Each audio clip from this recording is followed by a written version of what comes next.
Namaste everyone, we are Group 9 and we're going to talk about the Module 4, Quarter 4. It's all about mga isyong moral tungkol sa kawalan ng paggalang sa katotohanan. Before we start our discussion, ano nga ba ang mga ito? Tama, social media. Ano nga ba ang social media? Ang gampanin ng social media sa paglina ng kaalaman at kamulatan ng tao sa pagpapasya patungo sa kaliwanagan at katotohanan. Hindi may pagkaila ang laki at lahok na impluwensya ng social media sa ating kasalukuyang panahon. Ang datos na ito ay nagpapakita ng mga bata na maagang gumagamit ng social media. Narito naman ang mga epekto. Ito rin ay nagdudulot ng kakulangan ng critical na pag-iisip at pagpapasya. Ang pagunlad ng information technology ay nagiging hadlang sa pagpapalakas ng critical na pag-iisip at pagpapasya. At maraming mga bata na nalilito dahil sa mga pagbabago sa lipunan at kapaligiran, dulot ng teknolohiya at mass media. Ayon naman kay Manuel B., isang profesor sa larangan ng filosofiya sa Ateneo de Manila University, hindi natin may pagkakaila na marami sa ating mga kabataan ang nalilito dahil sa mga pagbabago sa ating lipunan at kapaligiran. Ang mabilis na pagunlad ng information technology tulad ng internet, cellphone, kasama ng mass media ay nag-aambag patungo sa kakulangan ng kritikal na pag-iisip at pagpapasya, pagmamahal sa sambahayan at pakikisa ng sangkatawan at kalikasan. Ngayon, ipag-uusapan natin ang pagpapalaga sa katotohanan. Mahalaga ang pagpapalaga sa katotohanan at ang pag-iiral ng identidad sa lahat ng pagkakataon. Ang social media ay may impluwensya sa pagpapalakas at pagpapahina ng pagpapalaga ng katotohanan. At ang pamuli ay ang pagmamahal sa katotohanan ay dapat may sabuhay at mapagsikapan na maipairal sa lahat ng pagkakataon. Sa lagi tandaan na think before you click. Ngayon naman ay pag-uusapan natin ang mga maaaring bunga ng social media. Magandang umaga sa inyong lahat. Ako nga pala si Sheila May Benjamin at ako ang mag-uulat sa maaaring bunga ng media. So una, edukasyonal na kahalagahan. Sa tulong ng media, maaaring impormasyonal ang maaaring pagmulan ng mga kaalaman tulad ng mga documentary film. Halimbawa, sa kalusugan, medisina at kaligtasan ng tao. So, example aning edukasyonal na kahalagahan is mga documentary film. So, makita na nato siya usahay sa TV, which is ipakita na talaga bi ka ng mga usaan na kay kanang mga eyewitness, mga inana. Usa na siya sa mga nindot nga source para makuhaan nato og mga information nga solid gyud nga kanakibaw ta nga sakto ilang gipang kuan kay kibaw ta nga high professional and ila na gikuhaan og mga research para mahibaw-an nato mas mapadali nato ang mahibaw-an ang mga information nga ilang need nga ipakuan sa mga tao. So, next is ang panlipunang gamit. Napapadali at napapabilis ang pagkakaroon ng impormasyon ng bawat mamamayan tungkol sa mahalagang pangyayari sa lipunan. So, ang kaning panglipunang gamit is mayus sa ang example ani is for example is kanang mga politics. So, mas madali na to og search sa internet nga kitay mag-search ka imo siya ibak ting vote, yes, ikaw usa ka sa mo vote. So ikaw nga wala pa ka kaybaw insa gyud imong botaran, pwede ka mo search sa internet if okay ba siya, if imo siya i-background ka unsayahang mga nabuhat about sa ato ang country, okay ba iyang mga works sa trabaho and ana. So usa sa ani kay mahibaw-an nato if unsa ang mga nahitabo sa atong country. So if unsa na nahitabo sa China o sa Philippines and ana. So mas mapadali nato ang pagkahibaw if unsa na nahitabo sa atong lipunan. Next is ang psychological na epekto. Dahil sa media ay mayroong mga direkta at di-direktang mensahe sa tao, maaari nitong maapektuhan ang damdamin o emosyon na maimpluwensyahan ang pagbuo ng opinyon, pananaw at pangkalahatang saloobin ng publiko. So, ang example ani is kanang mga, for example, is Facebook. So, Facebook is maka-share ka sa imong opinion, thoughts, whatever you want, maka-post ka sa Facebook. So, if one time if ganahan ka mo share sa imong unsa imong na-feel, so pwede jud ka maka-post ito whatever you want. So, kanang opinion nimo, feel free to post ana, pwede jud ka mo-post ana, but need jud nimo nga buhaton ang need jud nimo i-finalize if nindot ba ni siya nimo i-post or okay ra ba ni i-post. Dili ka dapat mag-overshare kay natay gitawag pala ng mga troll, fake news. So dili makaganahan nga ikay mahinungdan ngano naka-fake news kay kibaw ka. Okay, once nga mag-post na sa social media is makakita ang ubang tao if pwede siya magkalat-kalat mabasahan niya nas wala nya ikaw kay pataka ka og post abi kay mao na imong na-feel imong i-post ya wala kay bawo nga fake news dai na nya mag-give nimo sa uban nga tao nga fake news sad. So dapat before ka mo post gani kay dapat yabaw ka sa imong i-post na dili ka mag-overshare kay na may daghang daghang friends na daghang makabasa sad. So naay pwede ka makakita mag-post ka sa nakay kalagwat sa usa ka tawo imong i-post imong way sa pagkuan kay imong i-post nya makabasa siya nya wala kay bawo nga naka-hurt na sa iyang feelings na dapat dili din na nimo buhaton. So dapat before ka mag-post kay imo jud na iman ka makasakit ba ka or dili, pero makasakit ka dapat i-keep lang sa imong self kay if online man gud kay mas daghan ang mas makahibaw nga ana. So think before you click. Ang susunod naman nating iuulat ay ang mga hakbang upang maging mulat sa mga isyu ng media. Maitataas ang ating kamalayan sa mga isyu ng media sa tulong na rin ng ating masigasig na pagsusuri sa mga mensahe inilahad nito. So sa akong giingon ganiha is magamit yun nato ang utok if kanang maghuna-huna gani ka if sakto ba ni imong gibasa or dili imo yung clarify sa imong kaugalingon nga fake news ba ni siya or dili, need nimo i-background check ang nag-post og sakto ba siya, verify ba siya para imo siyang katuuhan or dili, para malikayan gani nato ang mga ratul-ratul if nabay fake news ana kabaw nga fake news ba ni or tinuod ba ni nga news. So ang first is kilalanin at pag-aralin mabuti ang anumang anunsyo, serbisyo o produkto. Sa pagsusuri ng mga produkto, basahin ang mga marka sa pakete nito gaya ng impormasyon ukol sa nutrisyon at mga babala ukol sa paggamit ng produkto. So ang kani is for example is a grocery. So if kana sa grocery mo palit mo og mga foods, dapat yun inyong tan-awon if makatabang ba siya kani, makatabang ba ni para nato, pwede ba ni kanon para nato, pwede ba ni sa ato ang healthy, baka healthy ba ni siya nga pagkaon, good for kids ba ni, good for adult, good for all ana. So need yun nato basahon og tarong ang mga information about sa nutrients if naabay mga nasayop nga nutrients na dapat dili ka mo kuan ana kay naay usa ka ingredients nga bawal. So dili na ka mo kuan ana kay bawo man ka imo mangibasa sa ay naa dining kuan dili man ni pwede, so dili na ka mo palit, imo na siya ibutang kay bawo na ka nga sakto ba or dili, if pwede ba nimo kanon or dili. So kay bawo na ka nga sakto ba siya para sa imong lawas or para sa imong healthy nga kuan siya. So next is suriin ang mga potensyal na issue na may kinalaman sa katotohanan ng media. Napapaloob sa prosesong ito ang paghihiwalay sa mga tunay na datos sa mga mali at huwad na impormasyon. Tignan ang expiration date sa mga produkto, kasama na rin ang pagsusuri ng mga ethical, legal, pangkalusugan at pangkapaligirang issue. So kani is balik ka sa atong grocery. So mupalit gani tatanaw na to expiration date. Tanawon jud nimo if sakto ba ang expiration date, dili na ba ugma ma-expire ana na. Like parihaan ng mga sale. So di ba kita kay atat kay tag mga sale, dali kita makaduol kay sale. Hala sale baratura.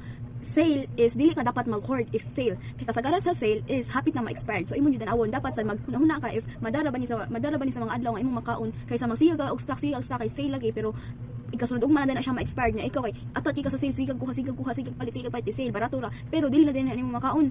Dili na nimo makaon kay daghan na yung gipalit pero ug man na ang expiration niya kay wala man imong gitanaw ang presyo og ang mga pagkaon nga imong gipalit. So dapat need na tan-awon if expired ba siya or dili, dapat pa mga taas-taas pa ang expiration date. So need to din nato tan-awon if legal ba siya nga palitonon, like mga basta mga legal ba siya sa para pwede ba siya nga atong paliton nga kuan nga dili ba siya kuan. So dapat legal jud. So next is ang isaalang-alang ang lahat ng posibleng hakbangin bago magpasyang tangkilikin ang anumang produkto o serbisyo. Matatapos mong makilala at suriin ang mahalagang impormasyon at potensyal na issue ukol sa serbisyo, magpapasya ayon sa iyong pangangailangan at hindi lamang sa kagustuhan. So kani is kuan ba mo familiarize ba mo sa wants og needs. So ang wants og needs kay usa jud na saya sa dako nga atong i-decision para sa atong kaugalingon kay di ba if natay kwarta dali kita makapalit sa atong mga wants. How about sa atong needs? So as ako kay dapat ato jung pilion una is atong needs. So mas dako og help ang needs nato para sa atong kaugalingon kay need man nato kaysa sa atong mga wants. Pwede ra ka mapalit sa mga wants, go palit ra ka sa mga wants if napalit na nimo imong mga needs. So needs ang needs gyud ang pinaka-importante kay what if na kay wants pero wala kay needs. Wants nimo ay ang wants nimo kay mga sanina nga nindot kaayo pero imong needs kay mga pagkaon. O unsa man tana? Unsa man nimo pag live sa imong daily life kung wala imong needs kaysa sa imong wants. So dapat unahon jud nato ang mga needs kaysa sa wants. So next, last is magbigay ng feedback o mungkahi ukol sa produkto o serbisyo upang mabigyan ng impormasyon sa ang ibang mamimili. Maaaring magmungkahi sa kinaukulang negosyante upang makaputi ang kanilang produkto. So kani is dali ra kay ni para nato which is mga as a teenager kay dali ra gyud nato. For example, is Shopee. So kita kay dali kita maka-order sa Shopee, order. So ang kana sang mga kanang tag-iyaan na sa atong mga pang-orderan, needs na nila og mga feedback as a businessman or businesswoman, needs na nila og feedback lihat sa mga nipalit sa ilaha para makahibaw sila if positive ba ilahang product or negative ba ilang product. So needs na nato sila buhatan og mga feedback para sila ginahan sila mo produce og mga new or mga ma-improve pa nila ilang product kay tungod sa tong feedback mas manindot ilahang produkto or ilahang business. So ang kanang feedback is dako jud impact sa mga negosyante kay mas makatabang ta nila nga mas mo upgrade or mas mo dako ilahang business tungod sa ato. So dapat pinabangay ra gyud ta. And that's all for our lesson. Thank you. Ngayon naman, ay dadako tayo sa aralin 2 na pinamagatang likas na batas moral na batayan sa katotohanan. Ngayon, ano-ano nga ba ang mga batayan sa pagtuklas ng katotohanan? Ayon sa pagsusuri ni Zukira noong 2013, masasabi na ang likas na batas moral ay matibay na batayan sa katotohanan dahil dito nakauugat sa kalikasan ng tao at plano niya sa sandaigdigan dahil hindi ito kailan magbabago mo o maitatanggi ng sinuman. At ang likas na batas moral din ay nilikha at dinisenyo ng ating Diyos, ng isang makapangyarihang Diyos, batay sa kanyang katotohanan at hindi ang tao. Ngayon, may mga katangian ang katotohanan. May 5 katangian ang katotohanan. Ang una nito ay ang katotohanan ay maaaring matuklasan at hindi maaaring imbentohin. Ngayon, maaari siyang maunawaan sa tao sa tulong ng kanyang talino, kanyang kaisipan, pandama, emosyon, at iba pa. Nadadarama din natin ang katotohanan sa puso at naisasalamin dito ang revelasyon ng Diyos sa pamamagitan ng pagkalalang ng salibutan. Hindi dapat natin itong maimbentuhin kasi kung ito ay ating imbentuhin, hindi na ito katotohanan kundi isa na itong kasinungalingan. Ang ikalawang katangian naman ay ang katotohanan ay transkultural at universal. Maaring ilapat sa tao na ang kultura at maaring mailapat sa tao ang kultura dahil ang tao ay binubuo ng sanlibutan at siya ay nilikha ng tagapagalang na siyang panagahari. Kung kaya ang kanyang katotohanan ay kapangyarihan ay para rin ito sa lahat. Universal, ibig sabihin buong mundo o para sa lahat. Kaya ang katotohanan ay universal. Pangatlo naman, ang katotohanan ay hindi nagbabago at walang hanggan. Ang ibig sabihin dito, kapag yung bagay na iyan ay totoo, hindi na ito mababago. Hindi ito pwedeng sabihin na hindi ito pwedeng baguhin kasi kung babaguhin mo ang katotohanan, para mo na siyang tinatamper, like tamper siya. Halimbawa dito kapag sinabi ko na ang aso ay nasagasaan ng kotse, kung sasabihin ko na ang aso ay nasagasaan muna, ang aso ay nasagasaan una ng bisikleta bago ang kotse, ito ay nabago na. Ako ay nagtamper na o ako ay nagsinungaling na sa katotohanan. Kaya hindi ito pwedeng mangyari kasi nga hindi na ito katotohanan. At ang katotohanan rin ay walang hanggan. Maari lamang magbago ang katotohanan kapag ang pagkaunawa ng katotohanan dahil sa personal o pagkaunawa ng tao. Maibabago lang ito kapag hindi na ayon sa aking personal na pagkakaunawa ang katotohanang nasabi o katotohanan ito. Ang ikaapat naman ay ang katotohanan ay tiyak o precise at objektibo. Ito ay nangangahulugan na ang katotohanan batay sa likas na batas moral ay absolute at may matatag na sandigan. Ano siya, strong, precise, parang straight to the point at tiyak siya, hindi siya parang palikot-likot o paliko-liko na katotohanan. Sa pagsasabuhay ng katotohanan ay magkakaroon ng ganap na kaligayahan at kapayapaan ang tao. Ang panghuli namang katangian ng katotohanan ay ang katotohanan ay komprehensibo, kumpleto at buo. Ito ay tumutukoy sa lawak, lalim at pagkakaugnay ng katotohanan. Ang katotohanan ay may kabuuan at hindi hiwalay. Ibig sabihin kapag totoong isang bagay na ito, hindi pwedeng ito totoo tapos may nandito, dapat iisa, may kabuuan at hindi sila naghihiwalay. Kaya madaling malaman kung isang tao ay nagsisinungaling o nagsasabi kasi hindi nagtutugma o hindi nagkakaugnay, hindi nagsama-sama ang kanang pieces o kanang mga factor sa katotohanan. Kaya ang katotohanan kapag pinagsama-sama ay ugnay. Sila ay magkaugnay sa bawat isa para sa kabuuan at kaganapan ng lahat. Ngayon naman ay tutungo tayo o dadako tayo sa mga hakbangin sa pag-unawa at pagsasabuhay ng katotohanan na ilalahad ni Miss Beatriz Sanchez. Pang-anim, magpasya tungo sa pinakamabuti o mainam na hakbangin o okasyon. Matapos ang maingat na pagsusuri ng mga hakbangin at potensyal na kalabasan, gumawa ng paninindigan para sa katotohanan upang maipakita ang paninindigan sa katotohanan ay ang pagsasabi ng totoo para sa kabutihan, pag-iwas ng pangopya at saan mang uri nito, gaya ng plagiarism, intellectual piracy at iba pa. Kaakibat din dito ang paghingi ng paumanhin sa mga kasangkot at pagkilos batay sa tamang konsensya. Una, kilalanin at maging mulat sa mga isyong may kaugnayan sa kawalan ng paggalang sa katotohanan. Sa pagsusuri ng mga isyu gaya ng pandaraya, panininlang, at alamat na pagsisinungaling, kilatising mabuti ang lahat ng anggulo ng isyu. Ito ang nangangahulugan na patalasin ang pandama at gamitin ang mabuti ng isip. Pangalawa, ugaliin maglahat ng sapat na oras at panahon upang tuklasin ang katotohanan. Napapaloob ang prosesong ito ang pagbabasa at pananaliksik sa mga datos at impormasyon. Iwasang maniwala agad sa mga sabi-sabi o anumang propaganda. Kadalasan, madali tayong maniwala sa mga maling pagbibintang at paghuhusga sa tao. Tandaan na, sa kabila ng manipulasyon at anumang kasinungalingan, lalabas din ang katotohanan. Pangatlo, paghiwalayin ang kasinungalingan sa katotohanan.